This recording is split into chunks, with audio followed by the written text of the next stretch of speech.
There is no doubt that the most exciting transfer window is occurring at Birmingham City, who are going hell for leather, aren't they? We've said for a while that Knighthead have got more money than God, and they are ambitious as hell. And they went for it in League One and assembled, Kieran Maguire was saying what is certain to be, when the accounts come out, the biggest ever spend in League One. And that got them the biggest ever points total in League One. So it's not a bad foundation to be going into the Championship with. And I'll tell you what, some of these signings are bloody exciting as well for Birmingham. And I suspect, you're probably going to get a fair bit of jealousy from other fan bases. Oh, Birmingham, it's got loads of money, just spending loads on blooming Americans. I suspect there's going to be a bit of a switch from that to, they're going to be a blooming nuisance for, let's start with, Sheffield United, Coventry and Bristol City, the playoff losers, the middle order. But when are they going to start to becoming a bit of a nuisance for the parachute teams? Because particularly one of these signings, I suspect all the parachute teams would have liked. And yeah, this is very exciting. Where do I start? Let's start with Kyogo Furuhashi. We think this is a big one. It's undisclosed at the moment, but I'm led to believe this guy, Japanese striker, went from Celtic to Stade Rennais. Why have I been talking about Stade Rennais? It was the QPR manager there. Was Julian Stefan there? But did he sign him? I don't know. Someone tell me my timelines. Anyway, Birmingham have been in for the Asian market last season, haven't they? With Pike and Itaue Iwata. Sorry, I'm probably pronouncing the names wrong there.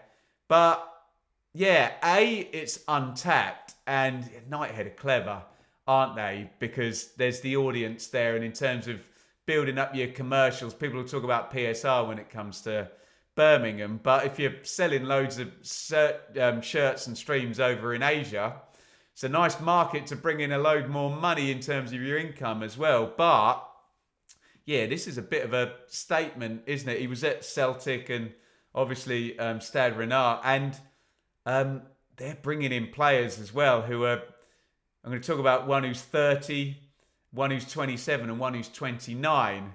So we are not talking about Birmingham, a club who's building a 5-year plan. We're talking about a club who wants to get promoted next season, and they're buying players who are bloody well ready to go. And yeah, fair play. I know they've had a dreadful time, the Birmingham fans, but you've got to be enjoying this right now. So Furuhashi's been the one. I think that was announced yesterday. Bright Asai Samuel.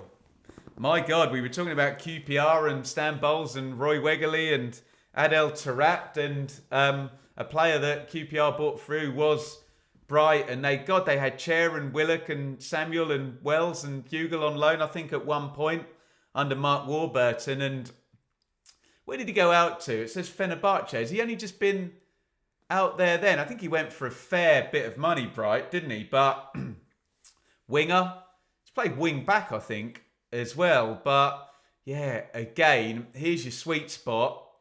Knows the league already. He's been away, good age, and you're talking about players that Birmingham are signing that in you go, no development required, and can you put out? You tell me, 70 points, 75 points. If you're getting up there to 80, you're going to be very, very close to being promoted, aren't you? That seems to be what Birmingham are aiming for. This is a nice story. It's never ending, these Birmingham signings. Damari Gray, who I remember seeing play. Do you know what else I remember about that game? Ainsley Maitland-Niles was playing for Ipswich. This would have been 10 years ago, probably. 10 years ago for Birmingham. He came through, didn't he? And obviously he went off to Leicester, Gray. I think he might have even been a guy there that probably propped up Birmingham a bit in terms of that transfer fee coming in when Trillion were there, and there was points deductions and FFP buffoonery wasn't there under the previous owners. They probably owe him a fair bit, Birmingham, don't they? Because he was the one that they managed to sell and raise some money. And he's back. And it's a lovely story, isn't it? He's been away to Leicester. He's been to Saudi. A lot of people very judgmental about people that go to Saudi. I'm a working class boy from Ipswich. If somebody offers me double my wage for a few years to go out to Saudi, I'm probably going to consider it. So, good luck to him. And he's back. I'm sure he'll be getting a nice wage from Birmingham. But again, slot him in, ready to go. Not only does he know the league, he knows the club. He has been here before. And it is a nice story. I know a load of people are going to be going, oh yeah, whatever, Ben. Nice story. It's just Birmingham splashing the cash. But I watched his interview, his kind of homecoming interview, and he seems a sound guy, doesn't he, Damari Gray? And he was kind of selling it in a nice way, the arcing narrative coming full circle. I dare say, do you know, the one thing I thought was, he was saying, yeah, I wanted to finish my career at Birmingham. And I was like, Damari, you're coming in here in the Championship and you're 29. There is a chance here that if Birmingham end up in the Premier League, someone else is then going to be coming in over the top of you to take your shirt, and you won't be finishing your career at Birmingham. But hey, I'm being very cynical there. Progress is just super fast at Blues at the moment. James Beadle. We always like Blackburn, idiot. Brighton for a loan signing. Beadle was at Sheffield Wednesday. Sometimes hit and miss, but in the main, you're bringing in a young, loaney goalkeeper who's very, very much ready to go, knows the level, plenty of experience. I'm just repeating myself with Birmingham here, aren't I? Beadle was... has he done more than one loan in the Championship? I can't quite remember, but he certainly, completely knows the ropes and the rigours from being at Wednesday last season, doesn't he? This is the one, though, isn't it, that I think is the biggest statement out of all of them. And it is Tommy Doyle, isn't it, who is and I spoke to Brian and Alex on the Keep Right On podcast about this type of signing, and Amari Hutchinson, basically, at Ipswich, where you can't sign Amari Hutchinson or Tommy Doyle if you're in the Championship because you'll bust PSR. You cannot do that deal. What you can do is loan them and have some stuff written in the contract that if you get promoted that you can then have them. And this is one the parachute teams would have liked to have done. He's been at Man City. Sheffield United fans loved him. Didn't they? And they had two, didn't they? McAtee and Doyle. And he went all the way to the Cup semi-final with Sheffield United. I think he's played a bit for Manchester City as well. Well, 51 Premier League appearances. He went to Wolves. I mean, it only says 5 million euros here, but I'm guessing that was on the back end of a loan. And I think this is where people do need to be sensible. And I think Birmingham fans, you need to be sensible because I think they're going to say, oh, Ben, we haven't even started spending yet.